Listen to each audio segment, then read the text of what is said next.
누가 봐도 남자인데 여자라고 부르라면서 거칠게 항의하는 이 남자. 이런 이상한 상황이 이제는 남의 나라 일이 아닙니다. 정의당 장혜영 의원이 발의한 차별금지법이 통과되면 성전환 수술을 하지 않은 남자도 여자로 쉽게 성별 정정이 되어 주민등록번호 앞자리가 2번으로 바뀝니다. 차별금지법 2조의 정의 부분을 보면 성별이란 여성, 남성, 그 외에 분류할 수 없는 성을 말한다고 명시되어 있습니다. 또한 성적 지향을 정의하면서 일반적인 이성애뿐 아니라 동성애, 양성애 등 일반 국민들이 보편적으로 인정하지 않는 성적인 관계까지도 포함하고 있습니다. 게다가 성별 정체성을 자신이 인식하고 있는 성 정체성으로서 신체에 나타난 생물학적 성과 다를 수 있다고 주장하고 있으며 자신과 타인의 인지가 불일치할 수 있다고 명시하고 있습니다.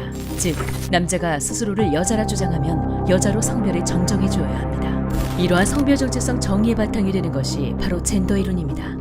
젠더리스 패션 등등 문화적인 용어로 널리 쓰이고 있는 이 젠더 이론은 사실 생물학적인 성별 구분, 여성과 남성의 구분을 무시하고 차이를 차별로 왜고 강요하는 매우 위험한 사상입니다. 그 어떤 과학적 근거도 없으며 아직도 논쟁의 중심에 있는 젠더 이론을 기반으로 법을 만들게 되면 여성의 인권은 심각한 침해를 받게 됩니다.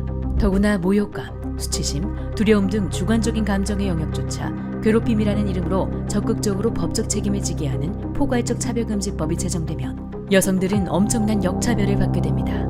예를 들면 남성이 성전환 수술을 받고 호르몬 투여를 받는다고 해도 남자로서의 체구와 육체적 힘은 거의 그대로 남아있는데 학교나 직장 등에서 이에 본능적으로 위협을 느낀 여성이 방어적인 말과 행동을 반복하게 되는 경우에도 오히려 괴롭힘과 차별로 소송을 당할 수 있습니다. 그러면 최소 500만 원 이상 5배까지 징벌적 손해배상 처벌을 받을 수 있습니다. 또 국가인권위원회에서 3천만 원 이하의 이행강제금을 부과할 수 있는데 심지어 한도 없이 반복적으로 부과할 수 있습니다.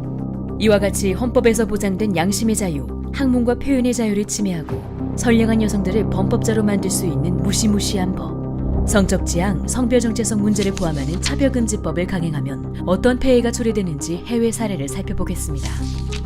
첫째, 성전환 수술이 없이 스스로 여성이라 주장하는 남성이 여성 화장실과 탈의실을 사용하도록 허용해준 나라에서 이를 악용한 성범죄들이 많이 발생하였습니다. 여성 보호소 및 여성 전용시설 사용 문제도 심각한 여성 역차별을 불러옵니다. 영국에서 카렌 화이트라는 트랜스젠더가 아동과 여성에 대한 성범죄 혐의로 감옥에 수감되었는데 트랜스젠더라는 이유로 여성 교도소에 이감된 후 4명의 여성 수감자를 추가로 성폭행하였습니다. 캐나다의 브리티시 콜룸비아주에서 남성의 성기를 유지하고 있는 트랜스젠더 제시카는 여성 전용 왁싱 업소에서 브라질식 왁싱을 해달라고 요구하였고 여성 왁싱 전문가가 거부하자 차별금지법 위반 소송을 제기하였습니다. 그는 총 3명에게 소송을 제기하였고 금전적인 목적으로 차별금지법을 악용한 것이 드러나 패소하였지만 피해자 여성 중 한 사람은 자신의 생업을 접어야만 했습니다. 미국에서도 성전환 수술을 하지 않은 트랜스젠더에 의해 5세 여아가 성폭행을 당한 사건 등 성범죄가 끊이질 않아 성중립 화장실을 폐쇄하는 학교들이 증가하는 추세입니다. 둘째, 트랜스젠더의 여성운동 경기 참여로 여성들에게 심각한 부상을 입히고 우승을 휩쓰는 등 여성 선수들이 엄청난 불이익을 받고 있습니다. 펠론 폭스라는 군인 출신의 남성이 여성으로 성전환을 한 후 여성 격투기 대회에 출전, 계속 우승을 차지하며 상대 여성 선수들에게 심각한 부상을 입혔습니다. 특히 타미카 브렌트라는 선수는 경기 도중 뇌진탕과 두개골 골절상을 당하여 생명이 위험한 지경에 이르렀습니다. 미국 코네티컷주에서는 스스로를 여성이라 주장하는 남성이 여자 청소년 육상 경기에 출전하여 무려 15차례 우승을 독차지하였습니다. 이처럼 제우특기생으로 대학에 들어가야 하는 여학생들의 진로에 심각한 피해를 입히고 있습니다. 셋째, 차별금지법이 통과되면 교육과 고용, 미디어와 정치 등 모든 영역에서 점점 생물학적 여성들이 설 자리를 잃게 될 것입니다.